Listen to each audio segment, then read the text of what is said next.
Hey everybody, welcome back. We're still on cost of production. Once again, that's inside a theory of the firm. And now we're going to look at the cost curves. Okay, we're going to look at the fixed cost, variable cost, and total cost curves.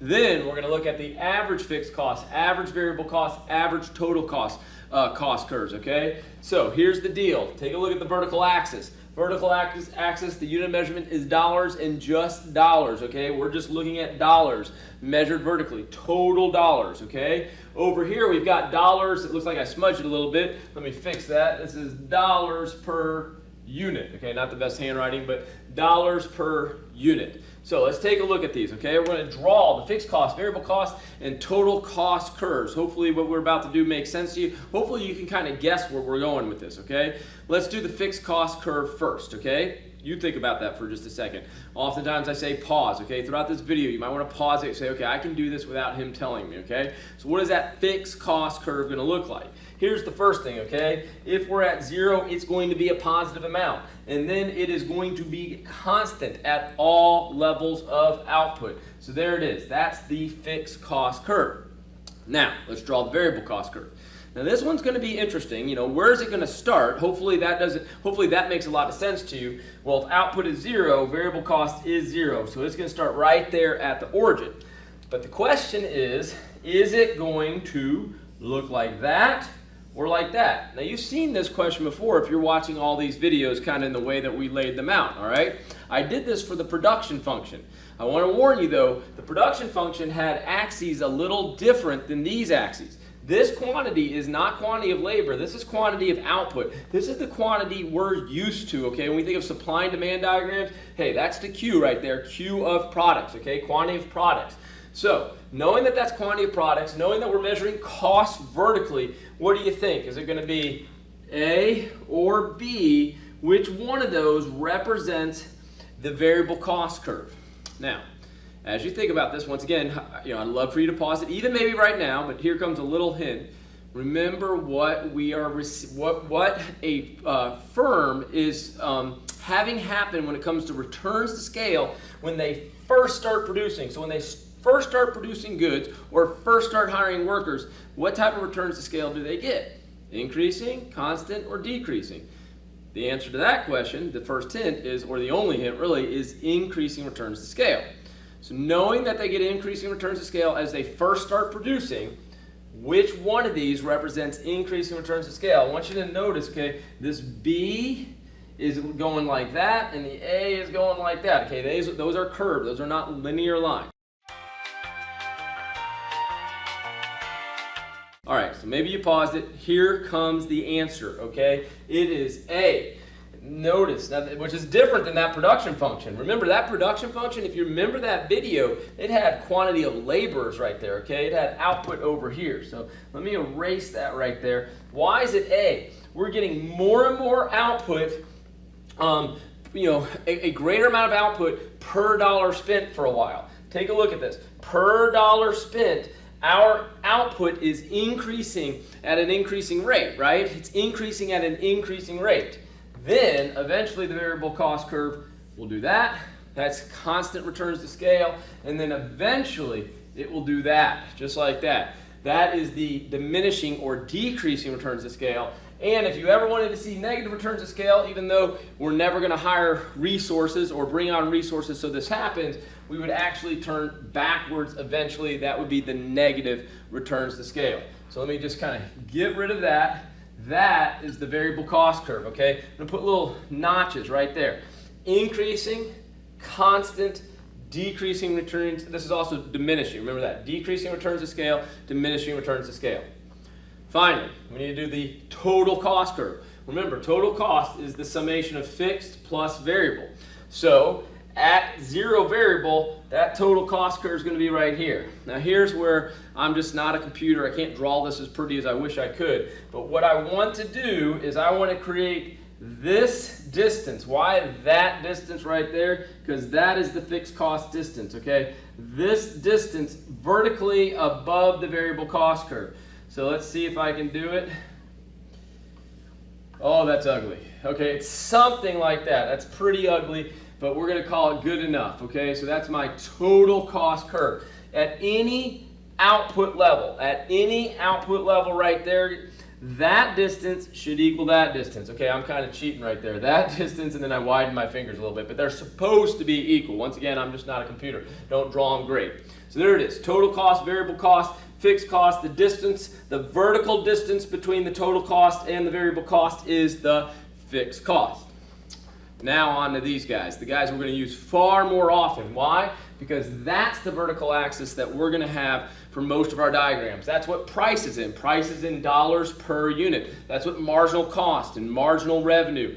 Okay, so those things are all in dollars per unit. So these are the graphs that are going to be so important. So let's start off with the average fixed cost curve. Now I just said these are the curves that are going to be so important. Actually, the average fixed cost curve, not so important, but we're going to draw it once. The ones that are super important are those two, okay? So let's go ahead and draw the average fixed cost curve. What's going to happen to it? Well, we're going to start at some vertical amount, okay? Could be as high as that right there. So I'll put a little dot right there. But then it's going to go down, but never cross the horizontal axis. Now that's just kind of bothered me how I drew that, okay? So I'm going to try that one more time, okay? I had this little straight part there and I came too close too early. Let me try it one more time. It should look, okay, that one passed, okay? Knock the eraser down, but that one's going to pass. That's the average fixed cost curve.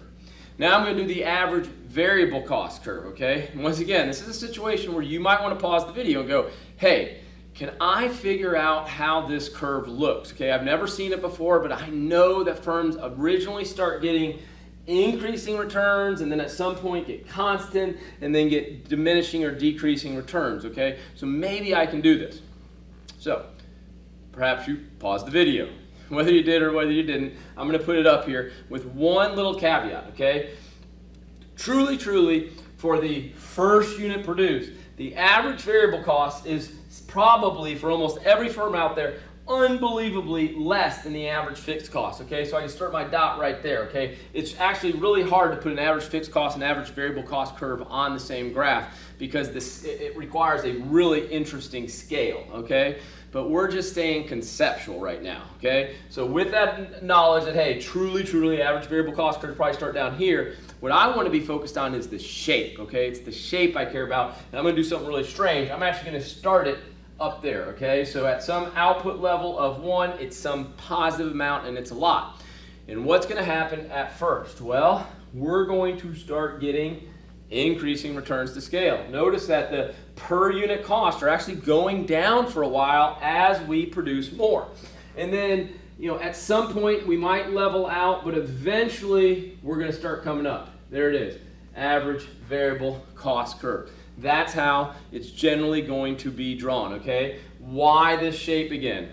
Increasing, decreasing, and there might be some level of constant. We don't really focus a whole lot on the constant too much, okay? A lot of times we just have this nice U shape where there is a true at one output level, there is a minimum AVC. Now finally, I need to put the average total cost curve on here. So average total cost, well, what is it? It is average fixed cost plus average variable cost equals average total cost. So I'm going to take this distance and put it on top of the AVC. So whatever that distance, we do it one more time, just like that. I'm going to put that dot. Now this time though, the two lines aren't going to be perfectly parallel. Remember, the reason they're parallel is that fixed cost was constant. That's why they were parallel in this graph. In this graph, look what's happening to average fixed cost. As you produce more, your per unit fixed cost is going down. The more you produce, the more at a per unit level, it becomes less and less significant. Important point right there. So when we draw this, what do I need to do with my average total cost curve? It needs to come in on the average variable cost curve. Now I'm just going to give myself a couple places where I want some reference points so I can do a adequate job of this. Once again, I never do a great job because I'm not a computer, but here it goes through that. See if I can get it through that dot, all right? And then keep coming right in on there. I've seen better. I think I kind of messed it up right there. You're probably like, he's crazy, and yeah, I guess I am a little bit. But anyhow, something like that. So now this looks all weird right there, so I'm going to erase the average variable cost. I'm going to relabel. There's my average variable cost. This curve right here is my average total cost. there are those two curves, okay? It's actually not too bad. That's not too bad after all. I've done a lot worse before. So here we go. Fixed cost, variable cost, total cost. That's what they look. What's the key about this graph? All we've got is dollars, not dollars per unit. We're doing total cost. Both of these curves, what would they eventually do? They would start going that direction. Yep, they would peel on backwards if we kept drawing them, because we'd eventually get negative returns to scale. Here we go, we've got the two curves here where we can see the increasing, maybe a little bit of constant, maybe not, but then eventually diminishing or decreasing returns. That's how we're going to draw them. These are the two most important, and that's what this video is all about, is giving us really good intuition about those two curves.